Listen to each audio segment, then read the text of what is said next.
Oh, sorry, I didn't know you were here already. I was doing CEO duties.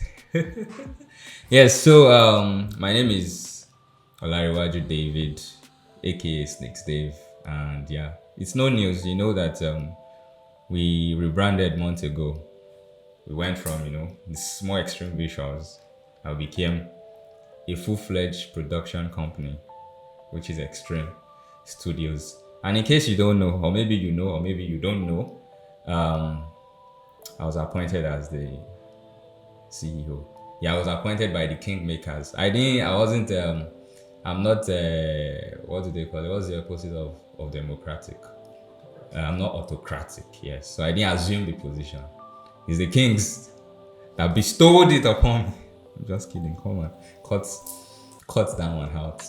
It's been a wild journey. It's been a wild journey. It's been cool. It's been hot. It's been smooth. It's been rough. It's been fine. It's been ugly. But then, all along, it's been an enjoyable process.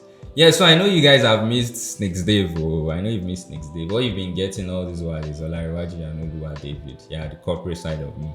So we've not had time to, sit and talk and, gist about personal things and all that. So I'm here for you. You have me for the next few minutes. So let's talk. Tell me what's going on. I'm listening. Oh, okay, I should go first. Okay, no problem. So I'm going to be updating you on what has been happening and how I've been trying and been coping with marrying, being a film director and a CEO, the creative background and the corporate background, bring it together becomes, it's not easy, it's bogus, it's huge. So come along, let's dive right into it. Yeah, so I'm going to be talking about the pros and cons. As you know, being a film director and being a CEO, they're almost like, they're like in some ways because both deals with leadership. As a film director, you are in charge of what happens on set. You're in charge of what the picture looks like. You're in charge of coordinating the other little parts and the huge parts of production. And also as a CEO, you're also in charge of coordinating everything, the little part of the company and everything that is happening, little and huge parts. You're also in charge of making decisions. So it was easy, a bit easy, to transition that skill that I've acquired by being a film director into being a CEO. I mean, it's almost interchangeable. It's just that one is huge. The CEO one is more, is a bit crazier than the film director. The film director is just a microcosm in a macrocosm. Anything down. It was easy converting what I've learned from being a film director to being a CEO. So that wasn't that difficult. So that benefit was there. Then also one thing that another pro is new skills. You are forced to learn new things because it's important for you to learn new things. For example, I used to tell people, I say that if I am to function, that I can legit function as a CFO, as a chief financial officer in a legit big company right now. Like I have the qualifications. Hire me. I'm up for grabs. Let me be your CFO because I've learned that skill of Excel, bookkeeping, and all that. I mean, I was a science student, but now I can legit function as an accounting, whatever you call it, because being a CEO, there are new skills that you need to adapt. You need to forget everything you know about film. You need to put creativity. I know we creative people can be crazy at times. You can be like, I used to be like that at one point. Like, look, anything that is corporate, I don't want to hear about. I didn't like anything corporate. I didn't want to hear about it. I just want to make movies. I just want to make films. Corporate talk, leave me out of it. Just bring the script. Let me read. But now, I pivoted from reading script alone to reading balance sheet and pitches and all those things. So as I'm reading scripts, I'm also reading proposals and different kind of things.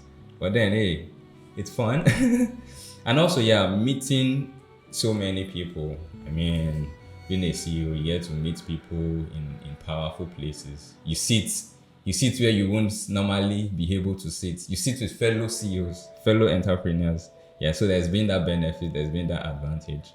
I mean, I've sat with many people If you need connect, hit me up in my DMs. I can. You never can tell. I might have the connect you need.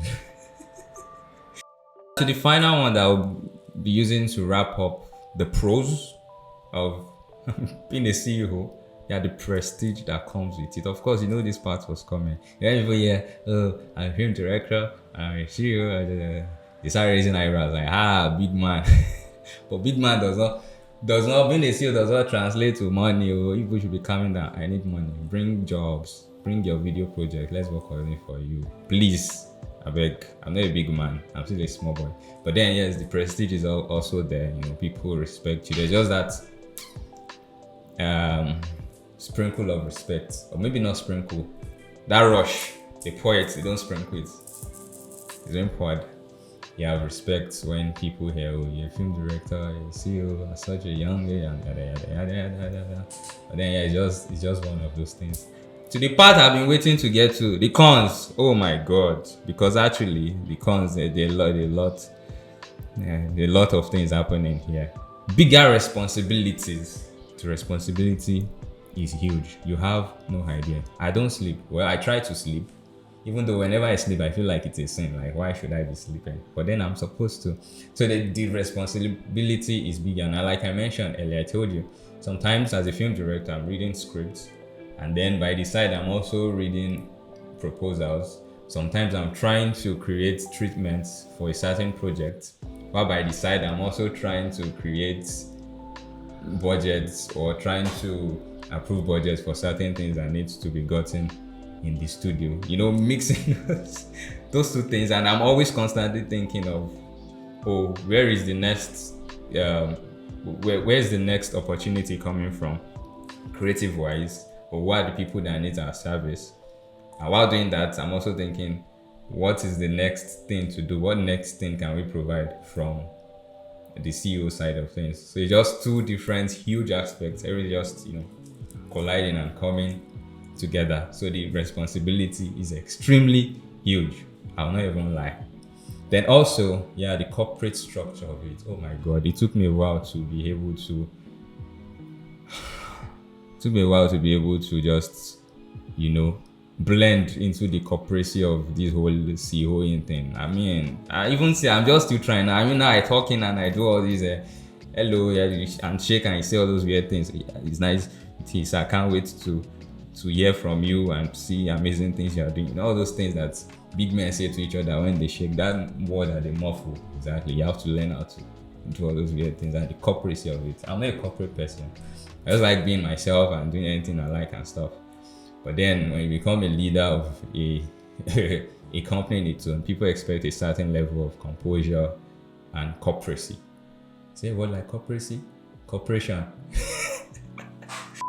But hey, I'm trying. Look at me. I have a shirt on and I'm talking in. If you can see me in full right now, I'm talking in and I have glasses too. So I look very serious. You can't see me outside now and say that. I don't know. Okay, so yeah, the part that is actually really touching me.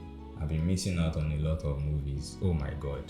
This year, since the start of this year, I can count how many movies I've seen. Maybe just 10.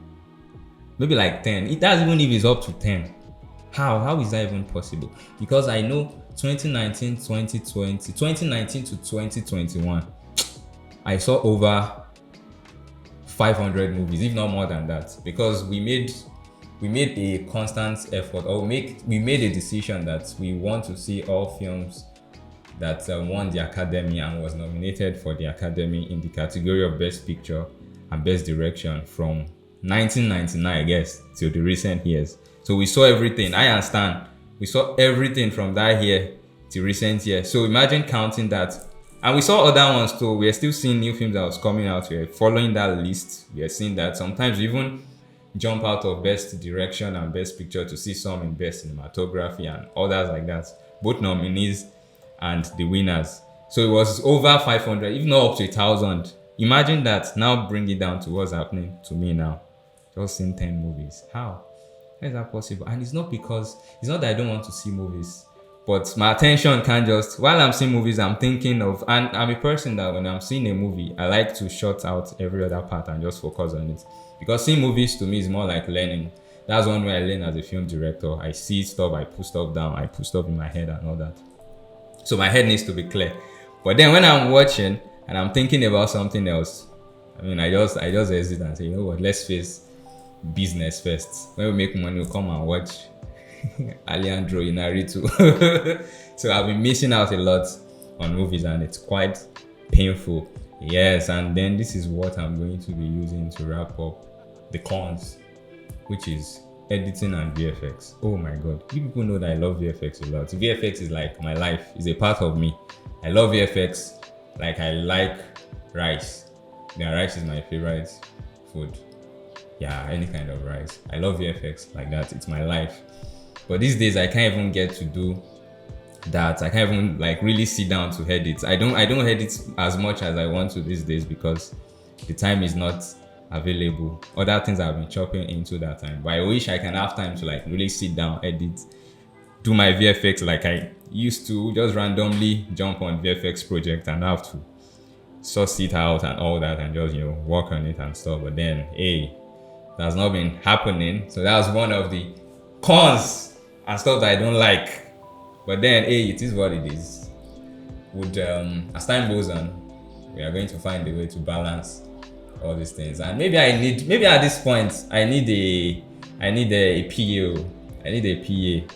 Yes, please apply within. Shoot me an email if you know that you are capable to be my PA. I need a PA. No guy should send me request though. I beg. You understand what I mean? I don't want a male PA. No mail, please. So shoot me an email. Let's see if you are capable. Or just comment in the put a comment in the comment section. I beg. People should save my life. I don't want to die. Yes, so that is just me gisting you. I mean, none of this was scripted. It's just me saying it the way it is. And yeah, if there had been any errors or mumbled words in everything I've said, please put it together in your mind because I'm just saying it from heart to heart. We're having a conversation. Should you understand? Is there anything that's been going on with you too that you want us to know? Put it in the comment section. Let's have a conversation. I'll be active. I'll be replying everybody. And then don't forget that Extreme Studios there for you. You already know everything we do. So please, anytime you need anything that involves video or just content creation in general, make sure you reach out to us. We are always available to work with you. And yes, one more thing, please, if you see me outside, hug me. I need it.